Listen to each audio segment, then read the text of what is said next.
ഒരു 51 മാങ്ങ, നല്ല മാങ്ങയാണ്. ഇത് കുറച്ച് ഡാമേജ് ആയത്, വീണ് ചതഞ്ഞും പൊട്ടി പോയി. ഇത് ചതവില്ല, പക്ഷെ ചെറിയ ടൈപ്പ്. അപ്പോൾ ഈ മാങ്ങയെ പഴുപ്പിക്കാൻ വെക്കാനായിട്ട് ഈ പേപ്പർ കവറിലേക്ക് എടുത്തിട്ട് അടിയിലൊരു പേപ്പർ വെച്ചു. ചെറുതും വലുതും എല്ലാം ഈ കവറിലാക്കി 3 ലെയർ പേപ്പർ വെച്ച് പഴുപ്പിക്കാൻ പറ്റുന്നു.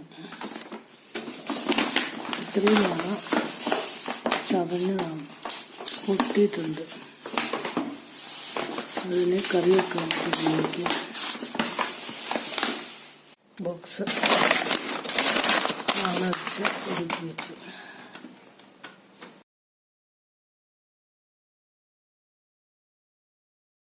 മൂന്ന് ദിവസം മുമ്പ് പഴുക്കാൻ വെച്ച മാങ്ങയാണ്.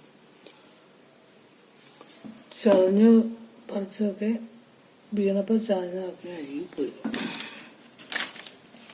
ചിലതൊക്കെ ഇങ്ങനെ പാട് പിടിച്ചിരിപ്പുണ്ട്.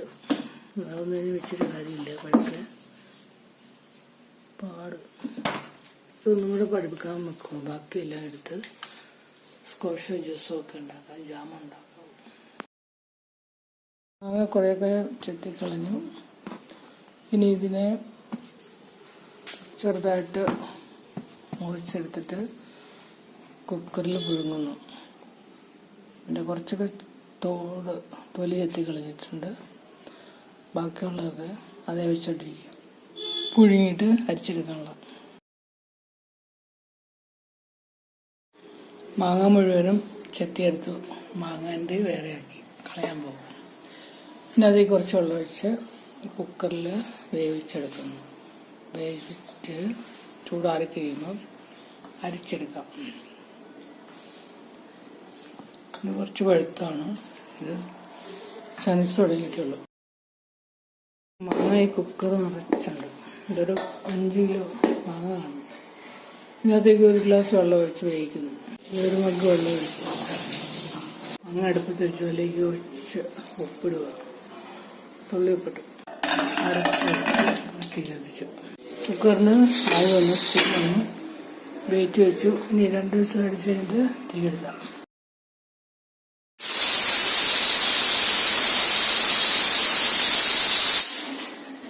കുക്കർ 2 വിസിലടിച്ചു. ഇനി തീയെടുത്ത് കുക്കറിൻ്റെ ചൂട് മാറി തുറന്നിട്ട് ഒരു സ്റ്റീൽ പാത്രത്തിലേക്ക് അരിച്ചൊഴിക്കാം. അലുമിനിയത്തിൽ ഇരുന്നാലും റിയാക്ഷൻ ഉണ്ടാകും. ചൂട് മാറിയപ്പം ഈ മാങ്ങ എല്ലാം കൂടെ ഇങ്ങോട്ട് പകർത്തി പിഴിഞ്ഞെടുക്കുന്നു.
പരിപ്പിലേക്ക് കുറച്ച് വെള്ളം ഒഴിച്ചിട്ട് ഇത് അരിച്ചെടുക്കണം.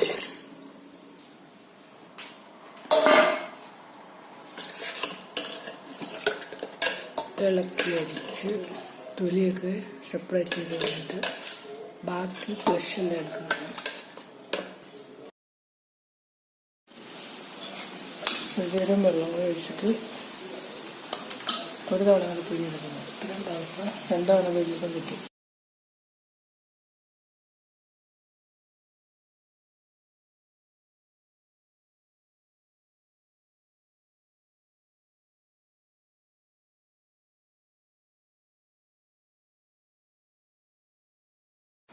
മൂന്നാമത്തെ തവണയും മാങ്ങാപ്പരിപ്പ് അഴിച്ച് കഴിഞ്ഞു. ലാസ്റ്റ് ഇത്രയും ചണ്ടി കിട്ടി. നാരും തൊലിയൊക്കെ ആയിട്ട് ഇത്രയും കിട്ടി. ഇത് രണ്ടും കൂടി ചേർത്ത് ഒരു തവണയാണ് വെള്ളമൊഴിച്ച് അടിയിൽ നിന്നൊക്കെ ഊറ്റണം. ഒരു തവണ അരിച്ചാൽ ഇത് നാരും തൊലിയൊക്കെ കിട്ടുള്ളൂ. മാങ്ങ പഴുപ്പ് ഇതിലേക്ക് ആവശ്യത്തിന് പഞ്ചസാരയൊക്കെ ഇട്ട് തിളപ്പിച്ച് ജ്യൂസ് ഉണ്ടാകും.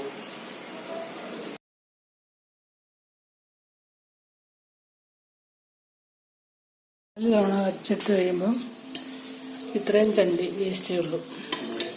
ബാക്കിയെല്ലാം പൾപ്പാക്കി എടുത്തു. ഇത് കളയാവുന്നതാണ്. മാങ്ങാപ്പൾപ്പ് ഒരു ചെരുവത്തിലെടുത്ത് വെച്ചു. ഇതിനകത്ത് കൊള്ളത്തില്ല. അതുകൊണ്ട് വേറൊരു പാത്രത്തിലേക്ക് പകർത്തി രണ്ടായിട്ട് തിളപ്പിക്കാം. തിളപ്പിച്ച് പഞ്ചസാരയൊക്കെ ഇടാം. ജാമോ ബർഫിയോ സ്ക്വാഷോ ഒക്കെ ഉണ്ടാക്കാം ആവശ്യം പോലെ. അതിലേക്ക് പകുതി മാറ്റുന്നു. രണ്ട് പാത്രത്തിലായി കളിക്കാൻ വെച്ചു. തെറിക്കുന്നുണ്ട്.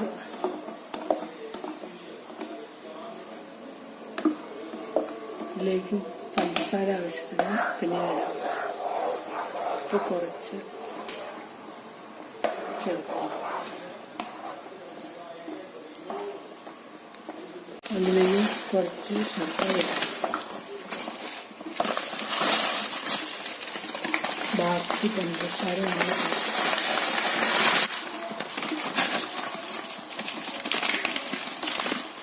കുറേശ്ശെ ഉപ്പും ചേർക്കുന്നു ടേസ്റ്റിന് വേണ്ടി.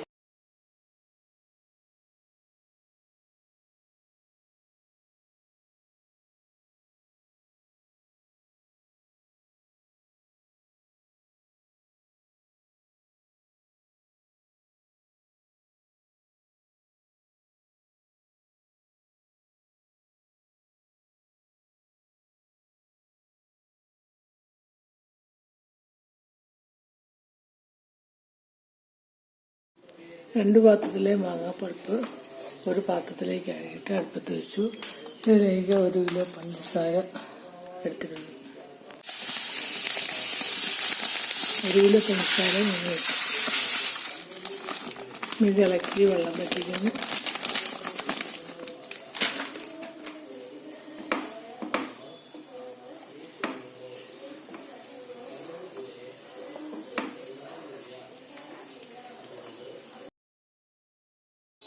ഇപ്പോൾ ജാം തിളച്ചുകൊണ്ടിരിക്കുന്നു. കുറച്ചുകൂടെ നേരം വെള്ളം വറ്റി തിളച്ച് കഴിയുമ്പോൾ തീയെടുക്കാം. മാംഗോ ജാം റെഡിയായി. Mango jelly, mango ജാമായി.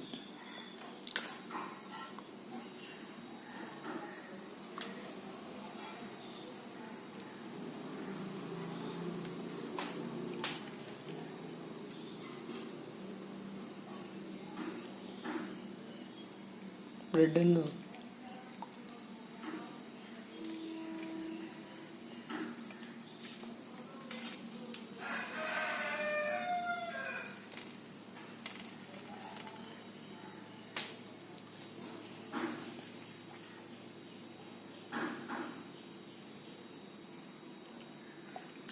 സെറ്റായി.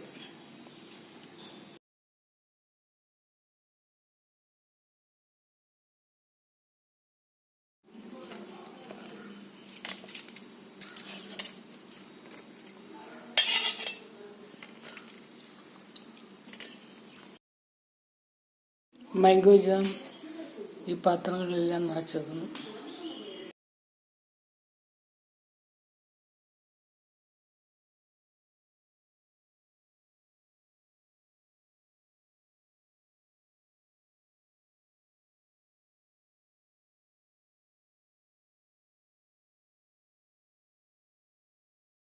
മാംഗോ ജാം 6 പാത്രത്തിലാക്കി വെച്ചു.